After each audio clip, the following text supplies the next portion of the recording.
So that would be one thing I would have changed in that, and I would, encourage everyone probably to go down that path. Probably, if you want multifamily, get the multifamily education in one mastermind and figure out how to raise money in another mastermind. I like that a lot. Tim is one of the most authentic and genuine people I've ever met. Sincerely believe he's coming from a position of giving, and that means a lot. You're going to make huge progress.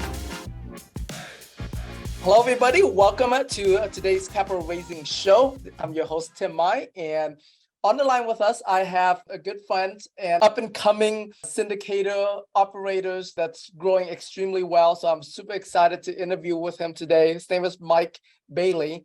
Mike has been in the real estate investing space for 20 plus years. However, he's only been in the syndication space since 2021 and has phenomenal growth. Basically went from 0 units in the syndication to have invested 1,900 units in as a passive investors, and then another 600 plus units as a GP, a general partner. So phenomenal growth, and I love the way that that Mike has been growing his business through teams and stuff. So I'm super excited about that. A little bit about Mike's background: he's been working for Fortune 10 oil and gas companies for 30 plus years, numerous leadership roles across multiple countries, specializing in corporate capital strategy, vendor relationship. He graduated Bachelor of Science in Petroleum Engineering from University of Oklahoma. And so super awesome to learn from you here, Mike. I appreciate you being on this interview with me today. Thank you, Tim. I'm excited to be here, and it's been a great journey this last year for me in where I've gone in the real estate, and so I'm excited to be here and look forward to having sharing with you and your team, your nation out there of heroes and investors, and it was great. I mean, just since I've met you, even I think I continue meeting people that help me grow, and you've helped me grow even more just in the last few, since I've known you in this journey. That's awesome. So let's, if you can share with us what made you decide to get into this syndication space, specifically multifamily syndication space? So as you mentioned, I've kind of been in real estate for a while, sort of a hobbyist for a while. I've got land around a lot of areas. I got a farm in Illinois. I have, some multiple single families in Illinois that I had, 5 to 7 at a time. Not huge, but enough to kind of know and see like how it worked. Like, okay, if I own this, somebody else could pay for it, and I just, can get the rent paid or the rent collected and pay for the mortgage and everything and own the house. And then I was always paying things down, so for me, I kind of started looking at the opportunity of what I could do different. But my initial push was actually I tried to go in to do more single families for a while, but using other people's money and that was my first initial direction. And then I went and saw some stuff through actually one of the first events I went to was a Grant Cardone event, 10X Real Estate Summit. And it showed me just how the multiple units, how you leverage that and how you reduce your risk. And it just like made so much sense to me at the time, but I still didn't know anything about syndication. Gotcha. Okay. So basically that Grant Cardone event is what opens your eyes up to syndication and what's possible for you. And that's is that the big turning point for you, I guess? Yeah, I would say that was my catalyst. Yeah. Okay, catalyst. Kicked me off in this direction. So I kind of had an idea of investing in apartments, but I didn't know much about it. And I just 3 days there with Cardone, and then after that I started following other people. I started following some other groups like Brad Sumrock or Cliff, and just seeing Right. what others were doing as well and learning about this more. So Gotcha. I went through a process of really, I spent probably 2 months after that event, Mm-hmm. learning a little more, starting to learn how to underwrite, practicing underwriting for the first time, Mm-hmm. and also joining, with so I actually joined a mastermind that was actually the 10X mastermind was the Mm-hmm. mastermind I joined first. And that gave me the opportunity to be around people that were interested in doing the same thing that started to make Mm-hmm. sense to me. Right. Okay. And then your first property that you invested in, was it an LP position or GP or what?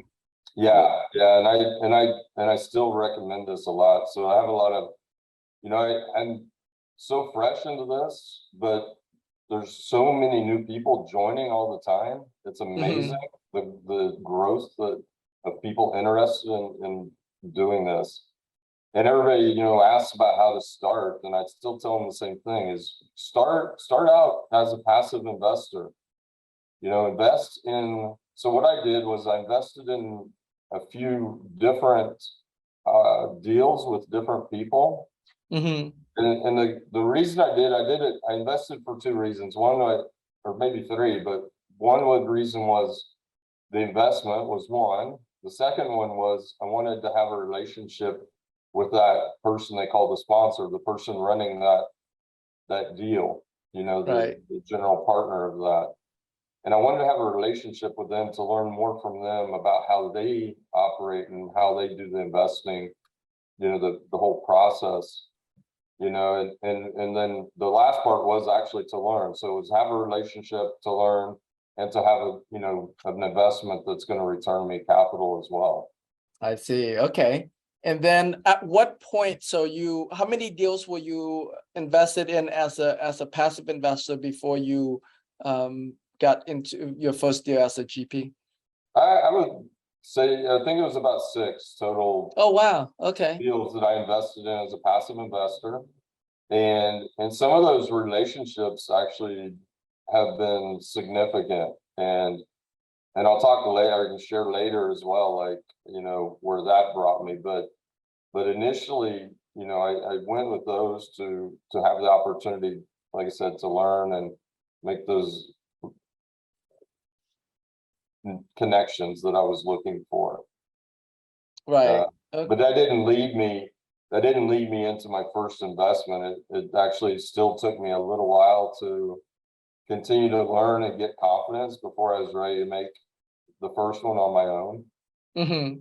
Out of the deals that you got yourself in as a GP, I mean, as an LP, you built relationship with the operators, the GPs. Did you ended up going as a GP in with one of like, did they invite you as a GP in one of the deals after that? Yeah, they did, and that was actually a little bit later, and this whole history is like a 1 year history, which I is really see. Okay. is cool as well. Like, so this happened within, July of 2021. I went to this real estate summit, and we're August of 22. So that growth has been over Wow. that 1 year period. The That's 600 units as a GP and 1900 that I'm also in as a passive investor. right. The That's phenomenal. So yeah, I mean, it's exciting. And the we did get into a deal with one of the sponsors eventually, but it was after I did a few deals myself. So Mm-hmm. when we did, I found some partners, and I'll just talk about that a little bit, right? So Yeah. Mm-hmm. I had to, get started. I didn't want to do it on my own. I realized I couldn't do it on my own anymore. Like everything I Mm-hmm. used to do, I was like used to doing it by myself. So I started finding some partners and a team to work with. Found a small team. We went and took down, and it took us a little while. So we started underwriting together, looking at opportunities. And then we put in our first LOI in November of 21. into Okay. a property. And then we put in some other LOIs because people said, well, you know, put in some LOIs because, you know, half of them, they won't get accepted or something will go wrong, you know. So we actually ended up with like, we had 4 accepted LOIs. And we started out on smaller properties. So we started with a 16 unit. Actually, it's right close to me here in Houston. It's in Montrose. Okay, yeah. And I live kind of in Upper Kirby myself. So it's like a 5-minute, you know, drive for me to get over there and check it out. So that was our first property that we did. And I it was, see.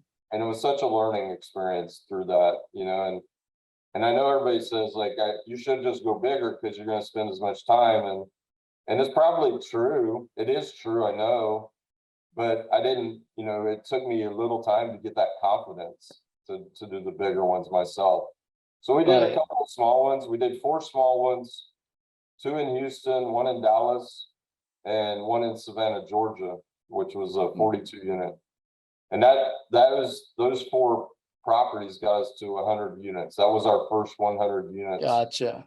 as general partners for me and a small team that I met through the 10X Society.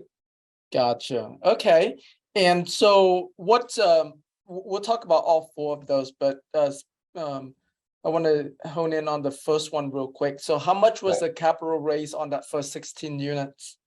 So it was the first one was so it was the purchase price was 1.675 was the purchase price. And the capital raise was like so we actually, so we created as, a small syndication deal. So it had a little, so we had a little bit of an acquisition fee, small capex, and those things. So it was around a $550,000 raise on that. So I think, Gotcha. and it was actually, not very much capex, which, worked for us to start out, I think, to not have a heavy capex Right. operation, because I've realized now we're actually into a heavy capex operation. It's a different work, and it's something that it's a new learning experience as well. So that one was, I think it was an ideal one to get started on for us, and being close to home in a great neighborhood, so that's like an A++ location, I see. everybody says location, location, location. That one hits the boxes on location. And it's a Class C property and a great location. And the key thing we saw was it was just the rents were they just hadn't been raising rents on it. So we actually have been able to raise the rents on that already from $750 to $1,025. And we closed on that in March of this year. So we've raised the rents a couple $100 on those. So Gotcha. we're already increasing the value significantly just within the first 6 months. Gotcha. Okay, that's awesome. And so with it being such a small raise, did you just went to friends and family only, or did you open it up? Yeah, it was. I mean, it was mainly friends and family. It wasn't, we didn't do like a 506c advertising and all that. So it was friends and family, and then we used the real estate club. So the mastermind group, we also raised from them. Actually, okay. I think all 4 of our initial deals probably had more that came from that real estate, that community of the 10X that we started with, and then a few friends and family as well. I see. Okay. So And what about? And I was going to Go say, ahead. Tim, just real quick, it's really interesting though. What I say, and friends and family, but now that group of people that are investors with us it's such a tight community for us, and we're actually most of us are very good friends. We talk and call each other, not just the guys that I GP'd with, but a lot of our investors, so I see. it's been a great experience. That's awesome. That's great. So, so now let's talk about all four of your first, set of 100 units there. The capital raise on the other three after that, are they the same thing where it's mostly from that investor groups, or have you done anything special or different that you have to do to raise the rest of the money? So not on those first four, it was still the same process, really. And it was really, I would say really in a way, Tim, because we probably were still, learning. We didn't maybe know we didn't have a bigger network yet. We didn't have enough growth. We didn't have enough, projects that we said, come invest with us. I can advertise and say, hey, I've done all this. And so we were just going again. One of the opportunities with this club is you actually get to present your deals. So if I have a deal, I get to present it and people get to say whether they like it or not and whether they want to invest or not. So we've presented all of these deals into this real estate club, basically. So, and so just, and also maybe I'll jump back or we can talk about it later, is the value generally of paying for learning, paying for that education, paying for that process. Yeah, let's talk about that. So obviously it's been very fruitful for you, it sounds like. Do you mind sharing how much you invested in that first mastermind group? So the first mastermind was 25,000 for that one.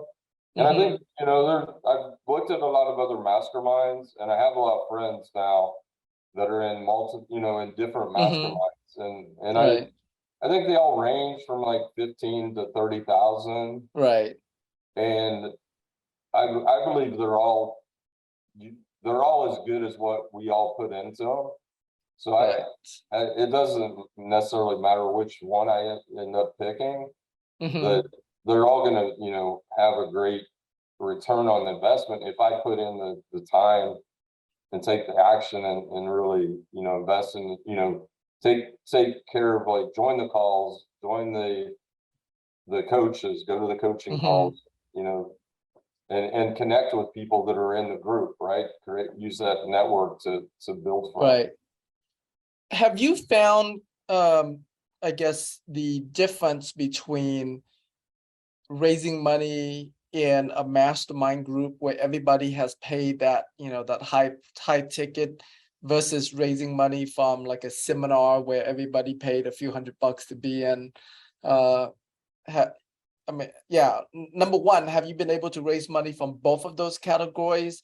And then number two, is the one where everybody paid in a higher dollar amount is easier since now it's a smaller group and you're able to build relationship tighter, like a tighter relationship? Yeah, you know what I really think it is? And I believe there is a correlation between the people that have actually invested into it and and will contribute, or they'll invest more into deals. But I believe part of that reason is around the education. So they become more knowledgeable about the investment and about what they're doing. And it allows them the chance to have more confidence in that investment that they're making with you. So the long kind of part of that story is that I learned was, right, it all comes back to education. So even if I find investors in some, like, I think you and I have we went to a Rock Cliff boot camp, right? And it's got 800 people there, I think, at Rod's boot camp. And it wasn't, that's not all paid participants. They paid to get to the boot camp, but they're not part of his mastermind or his network yet. And you get a mix then of people that have some knowledge that don't. And the thing that I've tried to do then is the people that don't sign up, we try to stay connected and we try to continue to provide some knowledge and information and connect with them about, what it means to doing investments, how to do underwriting. Like, a lot of people like to understand the underwriting so they know, not necessarily to even go get their deal, but just so they understand a little bit about, does it really make sense what people are presenting to me in a deal? You know, is Right. it conservative? Is it, you know, where are they going too fast on their rents? Do they have their expenses too low? Did they adjust for their taxes? You know, these types of questions. Right. That's all. That's great. So in terms, the way that you strategically build your team, and I see that you're in two different teams, the Massive Capital team and the team with Alex. Do you guys have a different brand That's for the right. other team? Yeah, Uh, we're working actually, we're in a, Okay. we're coming, we have we have a name for that team as well, and Okay. we've not trademarked it yet, so we haven't gone live with it. Gotcha. So share with us that your whole strategy and your thought process behind building teams like that, and how, why are you in two different teams, and are you planning to be in even more teams? So yeah, give us your whole insight into that. Yeah. So when I started, I don't know that I really had a great strategy other than I knew that I needed to have a team to do a deal bigger than I was comfortable doing by myself. So that was where my strategy started, and everything I went to, whether any one of those groups that I mentioned earlier, it said this is a team sport. And so one of the things is I found I'm trying to be very coachable, and I'm 55. I finished a W-2 job with oil and gas, last year, and went full time on this into the real estate. And I want to be coachable and just take what people said. So I need to get a team. So I said, okay, I need to figure out how to get a team. And really the important thing for me in a team is trust and finding people that I connect with. So I spent probably a couple months, kind of calling people on Zoom calls, vetting people out, and ending up with a couple guys that I was comfortable with to start on the first deal. And that was where it started. And then we added some people along the way. That part of our goal also was to even though we were new, we wanted to allow as many people as possible to become a general partner, because that's like a big goal of a lot of people. So through that process of creating different teams, with what I've done, we've had 7 people that have become general partners through that process with us. And we're looking, so that was just within the first 6 months. And now in some of my continued journey, and I'll talk more about the other teams as well, but we've added another 4, 5 people that are now general partners, that we've given them that opportunity by helping them get their first deal done. So it's a lot of, the thing is, I realize the importance of a team and how we can help others by being part of their team as well. Right. Okay. Yeah, go ahead. So you were asked about the 2 teams as well.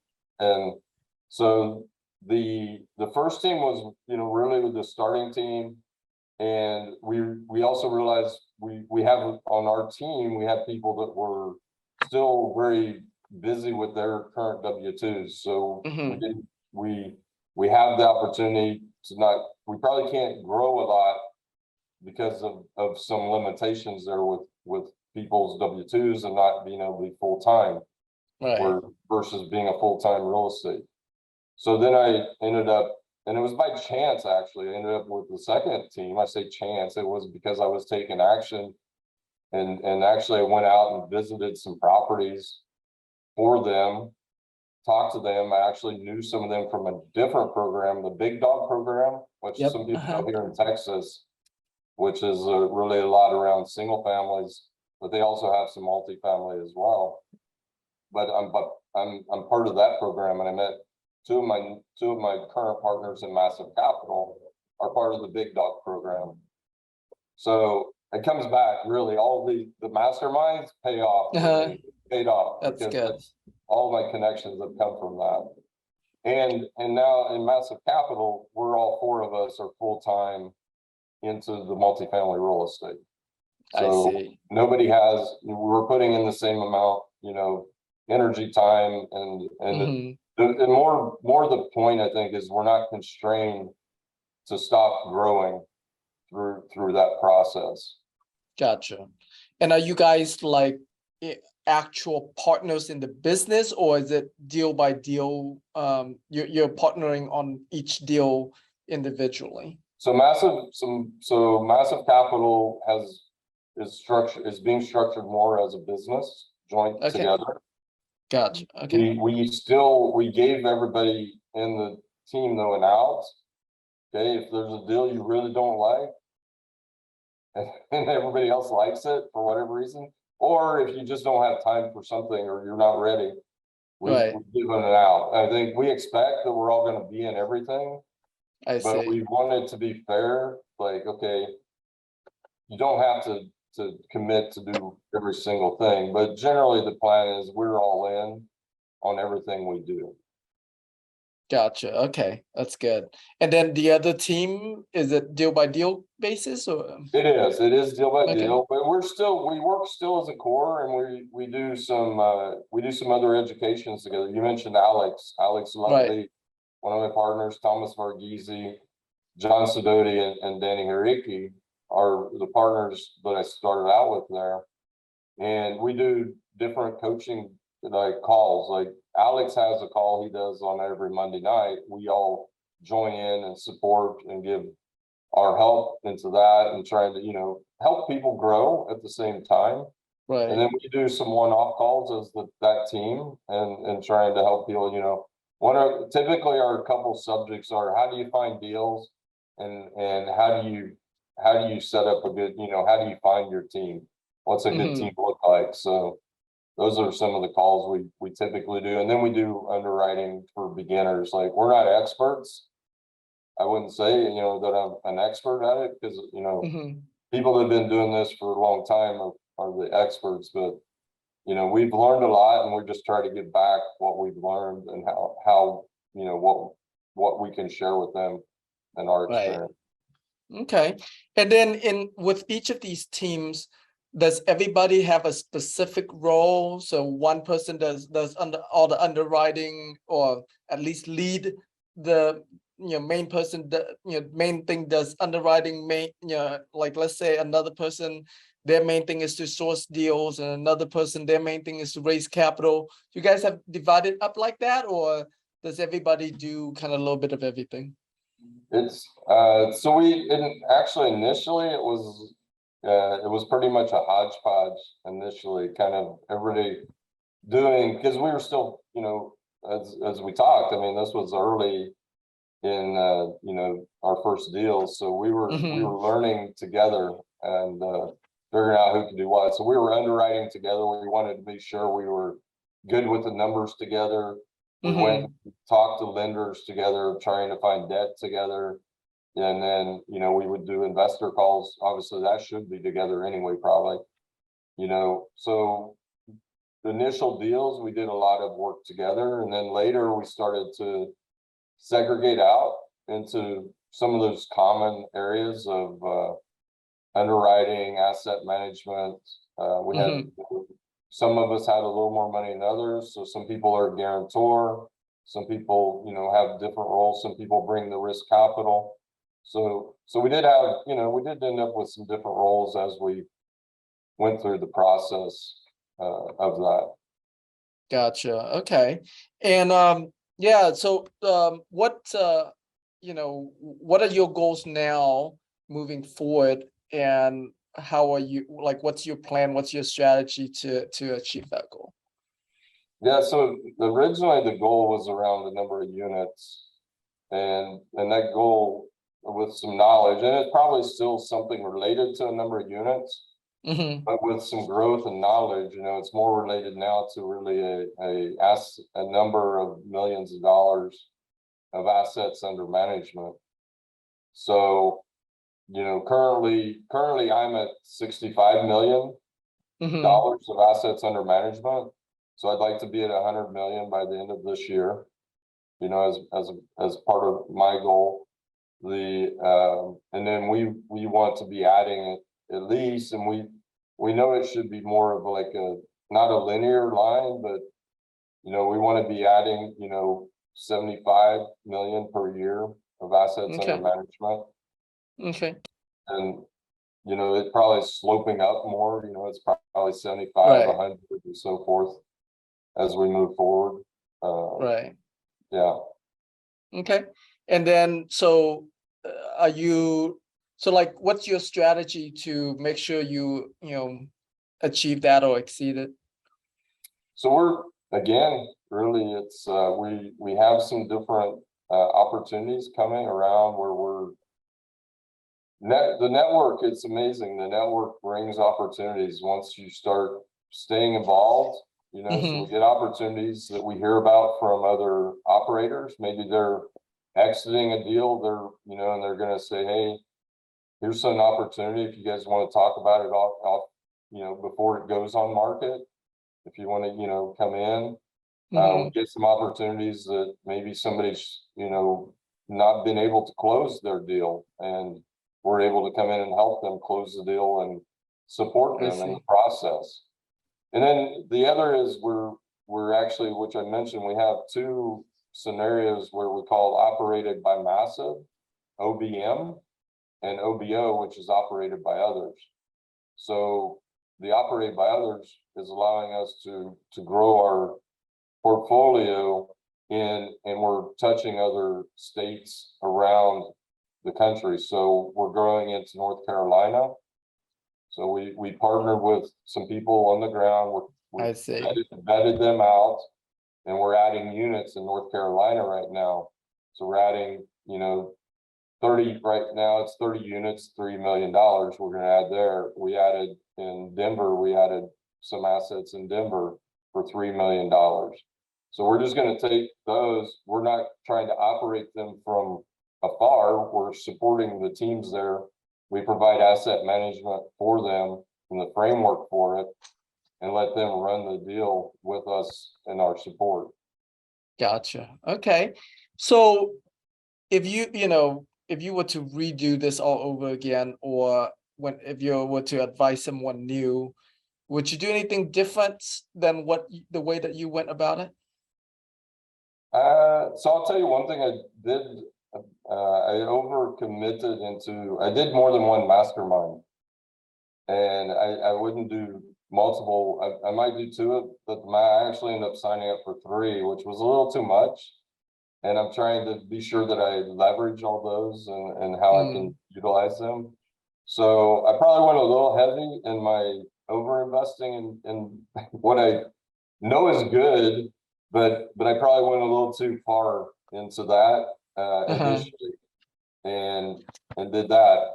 Other than that, I don't really know that I would, really do anything necessarily different. I think the acceleration and the way I did it, I think is what works for me. And I wouldn't really look at doing it any different. It's I'm excited with the partners I have. All of the partners I have are great partners, and we all support each other. Like I said, it becomes like a family, and the way we Right. treat each other. So right now, I don't think, there would be significant things other than, maybe less investment into one mastermind or two. So that could Right. be about it. Yeah, no, that's good. So you are, yeah, I'm basically where you are back in. I'm now officially 4 months into this game, into the Okay. syndication war. I mean, I've been investing for 20 years, but in terms of syndication, I've been 4 months in, and I haven't officially done any syndication deal or raised money. I've just been building my foundation, and so sometimes it feels like gosh, I'm not going anywhere. And so if you were in my shoes, I guess, now one of the things I'm really good at is building my network and my community, right? So Yeah, so if you were in my shoes, what are some of the things that you see that that you would do to accelerate your growth? And in my case, I would do to accelerate my growth. Oh, wow, that's an interesting one. So so it's interesting though, because I was thinking back to one of the questions, or really, so probably if I looked back, one of the things that I would change related to the masterminds is I probably would invested in 2 masterminds, but I would have invested in one related to real estate, and I would have invested in Mm, another mastermind related to capital raising. mm, The everybody talks about the deal being the hardest thing to find, mhm, when in reality, the capital to me is really the hardest thing, to find until you get going and you build enough momentum and track record. And that, so that would be one thing I would have changed in that. And I would, encourage everyone probably go down that path. Probably if you want multifamily, get the multifamily education in one mastermind and figure out how to raise money in another mastermind. I like that a lot. I That like that that. was the one, that is the one thing I wish that I could change now. And I'm playing with it, but anyway, it is what it is, right? We learn and Right, we move and we learn, and taking action was, so at least me taking action got me moving. right. And then, I guess that the other side of it was just deciding to make that first deal, just saying, okay, let's go do a deal. Let me find a team that I'm ready to go with. And Right. once we did that first 16 unit, Mm-hmm. it's just the momentum is there. Like, and then, Yeah. and so what, it's a little bit of an addictive feel, like, okay, let's keep Right. moving, let's keep going, and Right. keep Yeah. moving forward. Yeah. I mean, that's one of my big takeaway from this call with you is that, start somewhere, even if it's small. I just had lunch with a friend of mine. He has a 15 units. He's, major renovation type project. I think it's mostly vacant, but it's a small deal. And so I'm like, okay, maybe I'll take that one on, because I've been looking for 100+ units deal to take on. And so that could be what's delaying me more than needed, I guess. It's yeah. Yeah, it could be, and I know 100 units is better than 16. I know that, in the math and everything around it, and the energy I have to put, and the property management and everything, it's much better if I get 100+ units. Right. But I wasn't ready to do 100 units. I would probably still be with no units if I started at 100. I'm Gotcha. just That's good. because my mindset maybe wasn't fully there, that I was Right. ready to do 100 units. That's So that's a so that that's a that really good definitely point. was what worked for me, just getting comfortable and doing something. And I liked doing something that, that was not too heavy of a lift as well. Mm-hmm. You know, Mm-hmm. but Right. started, the other key for us was we were looking for stuff that was cash flowing. We wanted some of those cash flowing day one Mm-hmm. without doing anything. And then hopefully, not hopefully, but then knowing that our business plan would allow us to go to something cash flowing more. Gotcha. Right. Okay. So Yeah. that was kind of some of our early principles, in the process. And Yeah. so we still follow most of that, that we're looking for things that are cash flowing, and try to get, so I wanted also to be able to build a reputation that I can deliver on what I've started. Right. That's good. That's awesome. All right. Well, yeah, really appreciate you doing this interview with me. So for the listeners, that want to reach out to you, either partner up with you on deals or learn from you, get into your network, into your community, where would you like to send them? Oh, so one is you can go to we have a website, which is www.massive.capital. You can also reach out to me at Mike@massive.capital. and my phone number, and text me first so I can know who it is. Let us know, and I'm trying to help you. My phone number is 346-313-2823, Tim. All right, awesome. All right, and of course you're on all the social media. I see you on Instagram now too, doing videos. I see your videos on there. LinkedIn, all We're of that trying good to stuff. change. That's the other is I'll tell you, I was scared, in a way scared to tell people that I was doing multifamily, like to show it on Facebook or LinkedIn or Instagram. And when I started to own it and say, hey, I'm in multifamily. The number of people that reach out to me is amazing. Even my family and friends are like, wow, you really did that, so it's really that's been amazing as well. Gotcha. That's good. I like that. Owning it. That's what's gonna get get things moving for you, right? It is, yeah. You got believe it, say it, own it. Yeah, that's the other piece Awesome. that definitely changed for me. Awesome. All right. All right, Mike, thank you so much, sir, for doing this interview with me. And Thank you, Tim. I really appreciate you. I appreciate you. This has been awesome. Thank you. Awesome. All right, everybody. See you on the next show.